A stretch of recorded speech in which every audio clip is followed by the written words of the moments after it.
Welcome back everyone on English Zone channel.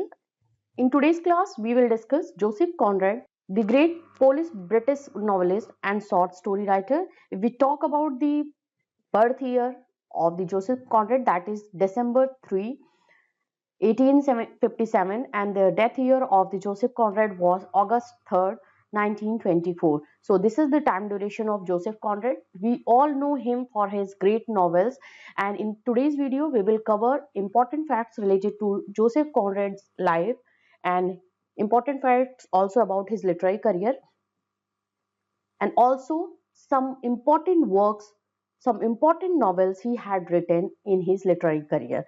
So let's begin the topic. Joseph Conrad. And here we have the brief biography which we will discuss in points about Joseph Conrad. The first one we have Joseph Conrad, December 3rd, 1857 was the birth year. Already I have mentioned it.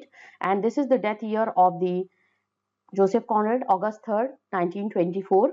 So approximately you can talk about the time duration and the time he lived on this earth, that is 66 to 67 years he had lived on this earth.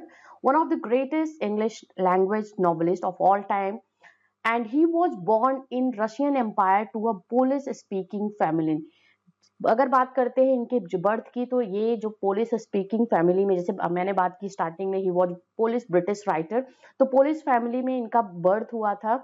And Russian empire में जहाँ पे इनका जो जगह थी वो Russian empire के under में आता। After long career in the merchant marine, he eventually settled in England and became one of the most prominent novelists of the 20th century. अगर टाइम ड्यूरेशन की बात करते हैं तो 20th सेंचुरी से बिलोंग करते हैं जोसेफ कॉनरेड, एंड बहुत ही इंपॉर्टेंट मोस्ट फेनोमिनल नॉवेल्स इन्होंने लिखी हैं, कंट्रीब्यूट किया है इंग्लिश लिटरेचर को, क्योंकि ये सेटल्ड हो गए थे इंग्लैंड में और इंग्लिश लैंग्वेज में इन्होंने अपनी नॉवेल्स लिखी है, इसीलिए इनको पोलिश ब्रिटिश नॉवेलिस्ट बोला जाता है। And also he contributed in short story part also.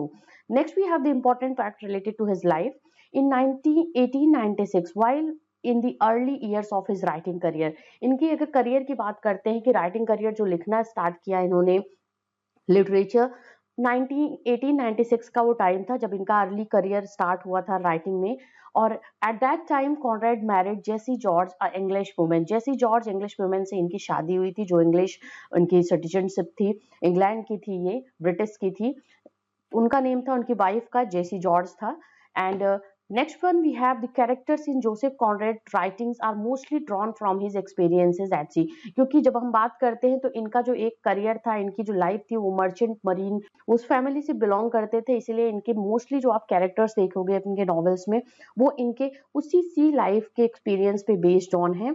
3 years of the association with Belgian trading company as a captain of a ship on the Congo River led directly to the novella Heart of Darkness. जो इनकी novella है Heart of Darkness, which one is one of the most important novella we have in literature, that was written by Joseph Conrad. तो इनका जो 3 years का association था, एक जो इनमें इन्होंने बेल्जियन ट्रेडिंग कंपनी के साथ में एज अ शिप कैप्टन काम किया है, तो वहां पे नोवेला जो लिखा है हार्ट ऑफ डार्कनेस, वो कहीं ना कहीं इनके उसी 3 years की जो एसोसिएशन है, 3 years का जो एक एक्सपीरियंस था एज अ शिप कैप्टन, उस पे ये नॉवेल बेस्ड ऑन है। और इनके most of the novels that were really and they were very close to the experience at sea, experience in merchant marine as a ship captain, or whatever experience he had experienced in his career related to merchant marine, they were based on that, you will see they were reflected in the works of the Joseph Conrad. आगे है, Conrad completed his final long distance voyage in 1893. One of the passenger of the ship Torrent was 25-year-old future novelist John Galsworthy. अगर हम John Galsworthy को पढ़ते हैं तो एक important event उनकी लाइफ का, ये बिल्कुल हम नहीं भूलते कि जोसेफ कॉनरेड से उनकी मुलाकात हुई थी 1893 में। और कॉनरेड की लाइफ को अगर हम पढ़ते हैं तो ये एक इम्पॉर्टेंट है कि जॉन गाल्सवर्दी जो कि फ्यूचर नॉवेलिस्ट, फ्यूचर ड्रामेटिस्ट थे 20th सेंचुरी के, उनसे इनकी जो लास्ट इनका लॉन्ग डिस्टेंस था, वॉयज था, अगर समुद्री यात्रा की बात करते हैं 1893 में हुआ था। और एक शिप पे इनकी जो मुलाकात हुई थी as a passenger, one of the passenger जो उनके शिप पे थे वो टॉरेंट शिप था। 25 ईयर ओल्ड उस टाइम पे एज जो थी जो जॉन गाल्सवर्दी की, दैट वाज 25 इयर्स। और ये फ्यूचर नॉवलिस्ट थे, इनसे मुलाकात हुई और कहीं ना कहीं जोसेफ कॉनरेड ने इनको इंस्पायर किया और इनसे इंस्पायर्ड होकर के जॉन गाल्सवर्दी ने अपना वर्क लिखना स्टार्ट किया, नॉवल लिखना स्टार्ट किया। तो ये दोनों बहुत ही अच्छे फ्रेंड थे, एक सेम उसी ऑक्यूपेशन से आते थे क्योंकि जोसेफ कॉनरेड की फैमिली का भी यही बिजनेस था और साथ ही साथ जॉन गाल्सवर्दी की फैमिली ऑलरेडी इस मर्चेंट मरीन बिजनेस में थी, ऑक्यूपेशन में थे। तो दोनों कनेक्ट हुए इस जर्नी में, दोनों मिले 1893 में और one of the great dramatist, great novelist English literature में हुए 20th सेंचुरी एज से। आगे है Joseph Conrad was 36 when he left the merchant marine in 1894। यही था इनका लास्ट वॉयज जो हमने बात की 1893 में, लॉन्ग डिस्टेंस वॉयज जो समुद्री यात्रा थी। तो लास्ट में इन्होंने जब ये 36 ईयर के ओल्ड के थे, 36 ईयर इनकी एज थी, तो उस टाइम में इन्होंने अपना ये जो मर्चेंट मरीन का इनका जो एक तरीके से ऑक्यूपेशन था या एक तरीके से इनका जो करियर था इसमें, वो 1894 में इन्होंने पूरी तरीके से इसको छोड़ दिया और ये फुल्ली फोकस्ड जो हुआ इनका वो that was on his writing career. आगे है his novella heart of darkness appeared in 1899 just after leaving merchant marine career. He moved on towards writing career, and in 1899 he had written one of the famous novella that was Heart of Darkness. He followed it with the novel Lord Jim in 1900 and Nostromo in 1904. ये कुछ important novels हैं इनके जो इन्होंने लिखा है, important works है इनके लिटरेरी करियर का। आगे हम वन बाय वन इनको सेपरेटली डिस्कस करेंगे। आगे है इन 19 April 1924, Joseph Conrad turned down the offer of British knighthood due to the background in Polish nobility. Polish nobility background होने की वजह से ब्रिटिश नाइटहुड की जो एक उपाधि थी, जो एक इनका फेलोशिप था, वो नाइटहुड का जो इनको ऑफर दिया गया था बाय द ब्रिटिश गवर्नमेंट, वो इन्होंने टर्न डाउन किया, उसको ठुकरा दिया। That was the time 1924। Important event है जोसेफ कॉनरेड की लाइफ का, इसको याद करिएगा, आप सभी मेंशन करोगे आप सभी अपने नोट्स में। आगे है in August 1924, Conrad died at his home an apparent heart attack. He is buried with his wife Jessie in Canterbury, England. Canterbury, England में अपनी वाइफ जेसी के साथ में वहां पे इनको बरी करा गया, इनको दफनाया गया और दैट वाज द टाइम 1924 का वो टाइम था। तो अगर हम इनके करियर की बात करते हैं, लिटरेरी करियर की बात करते हैं, तो 1894 से लेकर के 1924 का जो टाइम था, that was you will see approximately 20 से 25 इयर्स का जो टाइम था, इन्होंने कंट्रीब्यूट किया as a writer, as a novelist, as an author to English literature. आगे है इनके इंपॉर्टेंट लिटरेरी वर्क्स के बारे में हम बात करेंगे। The first one which we have here, Almayer folly. Almayer's folly is a Joseph Conrad first novel, ध्यान दीजिएगा इसे, और 1895 में ये पब्लिश हुआ है बाय टी फिशर अनविड ने इसको पब्लिश करा था, they were the publishers. Set in the late 19th century, अगर सेटिंग्स की बात करते हैं तो लेट 19th सेंचुरी की सेटिंग है इस नॉवेल में। It centres on the life of the Dutch trader Kaspar Almayer in the Borneo jungle and his relationship to his mixed heritage daughter Nina. तो ये फिर से आप एक इनके फर्स्ट ही नॉवेल में इन्होंने जो एक तरीके से एक मैसेज दिया कि that I am going to write on the things which I have experience during my marine voyage या during my merchant marine career occupation. तो उसके थ्रू इन्होंने अपनी लाइफ का जो पहला नॉवेल लिखा वो था एल्मेयर्स फॉली।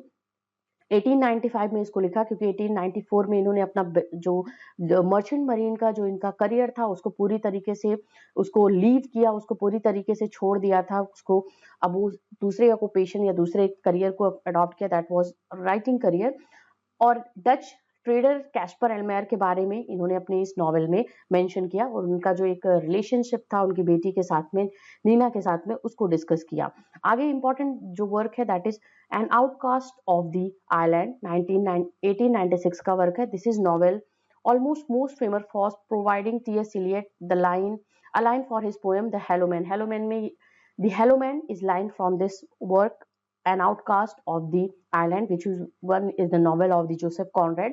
और इसी में ये हेलो मैन लाइन का मेंशन मिलता है और जिसका एक तरीके से पोयम जो लिखी है टी.एस. इलियट ने, थॉमस टर्न इलियट ने, वो इसी वर्क से, इसी नॉवेल से उसको अडॉप्ट किया हुआ है, उसको अपना पोएम का टाइटल बनाया हुआ है।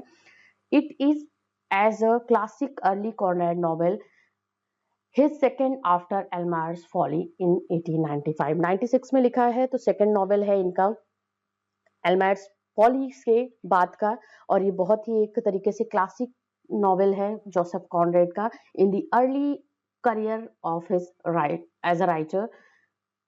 Next one we have Under Western Eyes, one of the important novel we have related to Conrad. 1911 का वर्क है. As with many of Conrad fiction, this one opens with a moral dilemma for its protagonist. What would you do if a student friend of yours came to you having carried out a political assassination? Would you turn him over to the police or cover for him? ये है under western eyes, जो कि एक dilemma से open होता है, इसका एक मैसेज के मॉरल डिलेमे का के साथ में ये फिक्शनल वर्क है कॉनरेड का, अंडर वेस्टर्न आई 1911 का है। तो वो इसी डिलेमा से होता है कि प्रोटैगोनिस्ट जो होता है उसको ये डिलेमा होता है कि अगर आप एक स्टूडेंट है, if a student friend of your, अगर आपका एक स्टूडेंट फ्रेंड है जो कि आपके पास आता है कि किसी पॉलिटिकल एसासिनेशन में से किसी राजनीतिक व्यक्ति की हत्या करके एक तरीके से वो आपके पास आता है, तो आपके पास दो ऑप्शन होंगे, या तो आप उसको बचाओगे या तो उसको आप पुलिस को हैंड ओवर करोगे। तो अब ये दो डिलेमा इस जो प्रोटैगनिस्ट है इस अंडर वेस्टर्न आई का, उसके सामने है, वो क्या करता है इस नॉवेल में, इसके बारे में ये स्टोरी है। Another one we have Typhoon, 1902 का ये वर्क है, a short novel published in 1902. Typhoon is about pretty predictably a typhoon and a response of three men on board ship. फिर से एक बोर्ड शिप के बारे में, फिर से एक मरीन स्टोरी के बारे में इन्होंने, या सी बॉयज के बारे में एक अपनी फिर से एक नॉवेल को लिखा है। The Nanshan, which finds itself caught in the eyes of a storm. The simple-minded and fact-obsessed Captain Macwell, who is so literal-minded, he fails to understand the turns of phrase used by his first mate Duke, and is at the center of this trio. ये एक story है typhoon के बारे में, एक तूफान के बारे में ये स्टोरी है। थ्री फ्रेंड्स का, थ्री मेंस का है जो बोर्ड कर रहे हैं शिप में, जो यात्रा कर रहे होते हैं, और किस तरीके से वो मिस प्रेडिक्ट करते हैं चीजों को, उनके माइंड में जो समझने में उनको गलती होती है, उसके बारे में इस स्टोरी में बात की गई है। आगे हम इन सब नॉवेल्स के बारे में सेपरेटली थोड़े डिटेल में बात करेंगे, तब स्टोरी लाइन हमें अच्छे से समझ में आएगी, कैरेक्टर्स के बारे में हमें अच्छे से समझ में आएगा। Another one important work we have the secret sharer, 1912 का ये वर्क है। This one isn't a novel but a short story. जैसा हमने बताया, he was the great short story writer also, not only the novelist but short story writer. तो secret sharer की बात करते हैं, that is the short story of the Joseph Conrad had written this. Around 40 page का ये short story है. It is however probably the most popular and most critically acclaimed of Conrad's bona fide short story. Conrad की जो short stories इन्होंने लिखी है, Secret Sharer is one of the best short story by Conrad. Another one we have the Lord Jim, very important work of Joseph Conrad, 1900 का work है. This book chronicles the adventures of a young British sailor named simply Jim, जिसका name gym है. उस seller के बारे में, उस नाविक के, ब्रिटिश नाविक के बारे में ये कहानी है, जो कि यंग होता है. एक एडवेंचर्स के बारे में उसकी कहानी है, उसकी साहसिक कार्यों की कहानी है इस लॉर्ड जिम वर्क में. Who brings dishonor on his name when he and some crewmates abandoned their ship. ये इनके जो उनका नेम है, जो एक साहसिक कार्य के लिए जाने जाते हैं ये सेलर, उसकी स्टोरी के बारे में है कि अपने नाम को किस तरीके से वो एक डिसऑनर करता है, उसको फिर किस तरीके से उस डिसऑनर को या वो जो ऑनर था उसको फिर से रिगेन करता है, उस बारे में स्टोरी है. Jim's journey is recovering his good name begins when he meets Charles Marlowe, the protagonist of several other Conrad novel and stories. Charles Marlow का कैरेक्टर जो आप है इनकी जोसेफ कॉनरेड के मैक्सिमम आप वर्क में, मैक्सिमम नॉवेल्स और short story में आप देखोगे, और यहाँ पे ये प्रोटैगनिस्ट वही होता है जो मिलता है, इंक्लूडिंग हार्ट ऑफ डार्कनेस में इनका मेंशन है. Marlow finds him work as clerk. However, Jim is dodged by the memory of his cowardly abandonment of ship, and others are keen to remind him of his. यहाँ पे gym किस तरीके से जो उसने अपनी यात्रा को, जो इसका क्रूमेट्स के साथ में कुछ अबेंडन कर देते हैं अपनी जो एक शिप यात्रा होती है, और किस तरीके से वो जो शिप यात्रा जो उसका जर्नी होता है उसको किस तरीके से अबेंडन करने के बाद उसको किस तरीके से डिसऑनर अपमानित किया जाता है, या डिसऑनर उसको एक तरीके से निर्लज्जता का सामना करना पड़ता है, और फिर क्यों कैसे वो इसको रिकवर करना चाहता है कि कैसे मैं फिर से वही एक साहसिक एक वही young British seller, adventurous British seller के नेम से जाना जाऊं। और वो मिलता है चार्ल्स मार्लो से, जो उसको ये चीजें बताता है कि आप इस चीज को फिर से मेकअप कर सकते हो, उसको अपने नेम को फिर नेम फेम को फिर आप वापस ले आ सकते हो। लेकिन उसके आसपास के लोग उसको ऐसा करने से रोकते हैं, या उसके कहीं ना कहीं एक तरीके से बाधा पहुंचाते हैं। और इसकी मेमोरी जो होती है कि किस तरीके से उसने उस शिप को जो अबेंडन किया था शिप का, वो इसके माइंड में एक तरीके से बहुत अटैक करता है, बार बार उस चीज को रिमाइंड करता है जब भी वो कुछ चीज नहीं करने जाता है उस चीज अपनी शिप बॉयज में।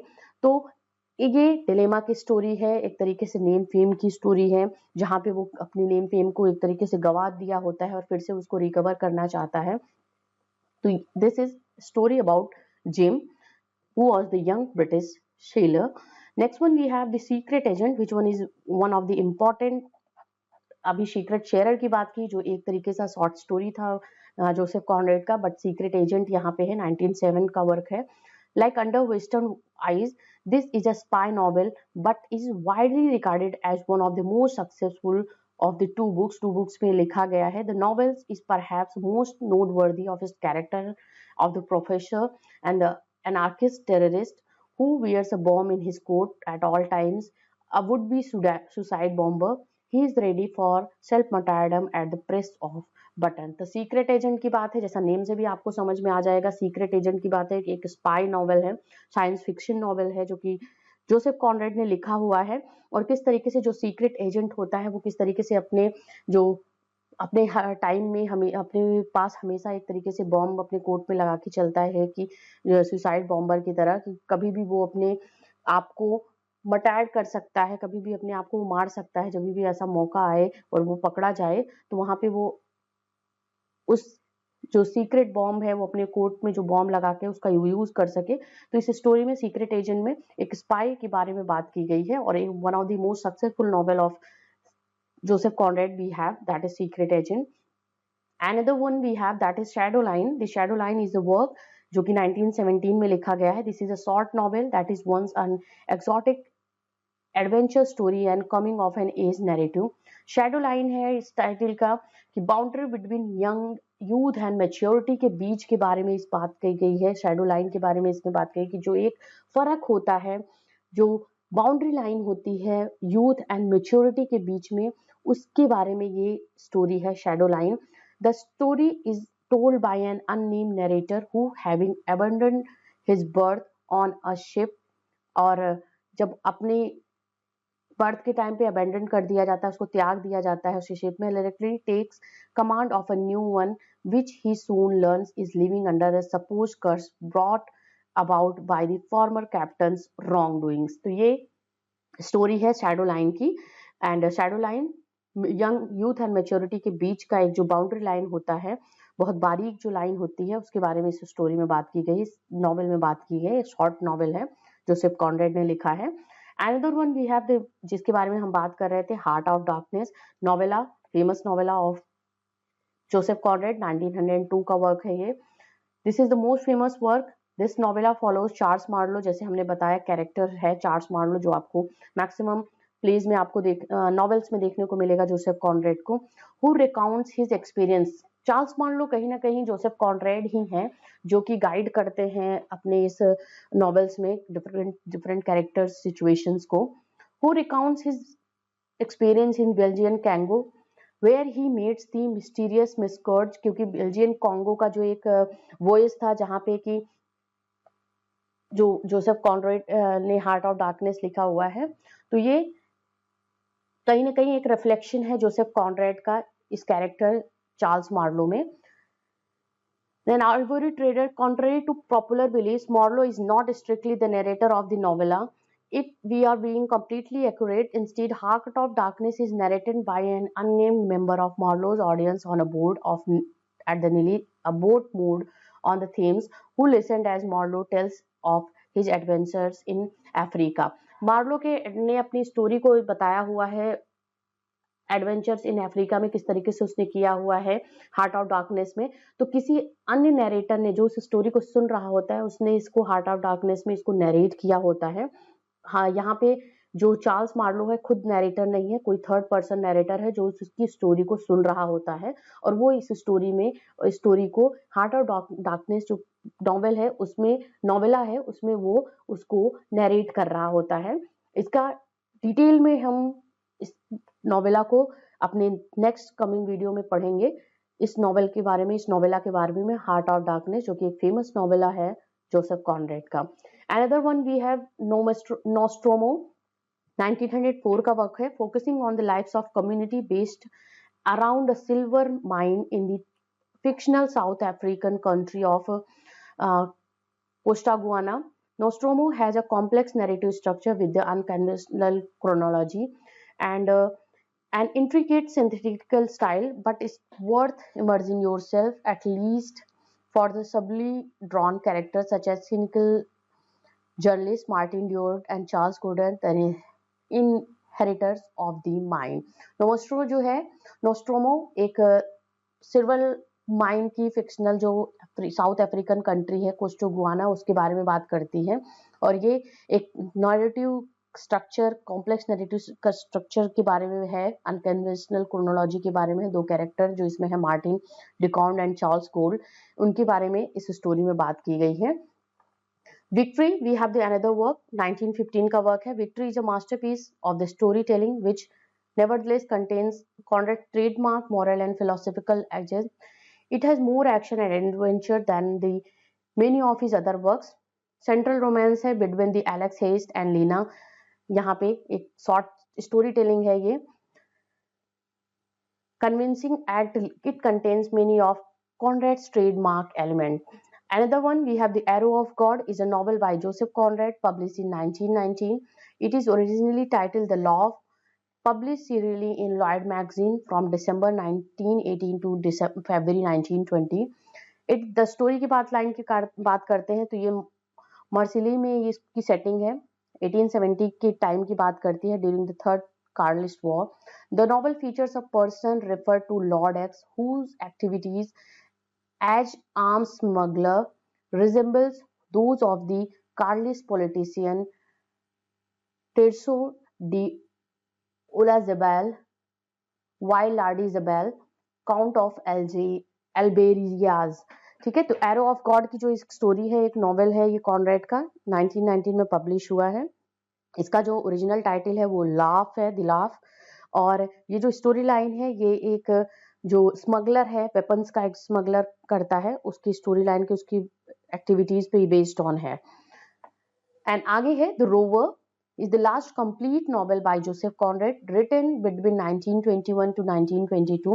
The first published in 1923 before death of Joseph Conrad.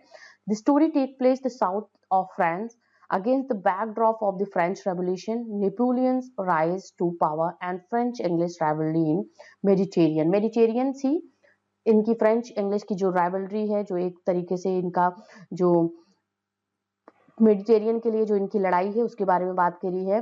और साथ ही साथ नेपोलियन का जो राइज है पावर के लिए में, उसकी किस शक्ति का उत्थान किस तरीके से होता है, उसके बारे में रोवर में बात करी गई है। और एक तरीके से ये पूरा इनका कंप्लीट नॉवेल है, जो कि 1921 से 22 के मिड में लिखा है, and it was published in 1 year before the death of Joseph Conrad. So we have all discussed here very briefly about the works, about the novels and short story Joseph Conrad had written, और बहुत ही briefly एक तरीके से outline दिया है मैंने आपको इन novels में, इनकी स्टोरी लाइन के बारे में, इनके कैरेक्टर्स के बारे में। आगे हम सेपरेटली इन नॉवेल्स को डिस्कस करेंगे, इनके वर्क को, जैसे जोसेफ कॉनरेड का हार्ट ऑफ डार्कनेस है, सीक्रेट एजेंट है, इन सब नॉवेल्स को अच्छे से हम पढ़ेंगे, डिटेल में इनकी स्टडी करेंगे, तब जाकर के आपको इनकी स्टोरी लाइन क्लियर होगी।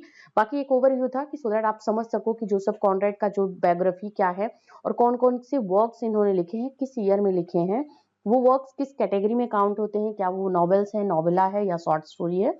यही मेरा मेन फोकस था कि आपको एक तरीके से Joseph Conrad as a novelist, as a short story writer, आपको एक ओवरव्यू मिल सके उनके लिटरेरी करियर का। आई होप आपको वीडियो पसंद आया होगा, आपको क्लास ये सही लगी होगी।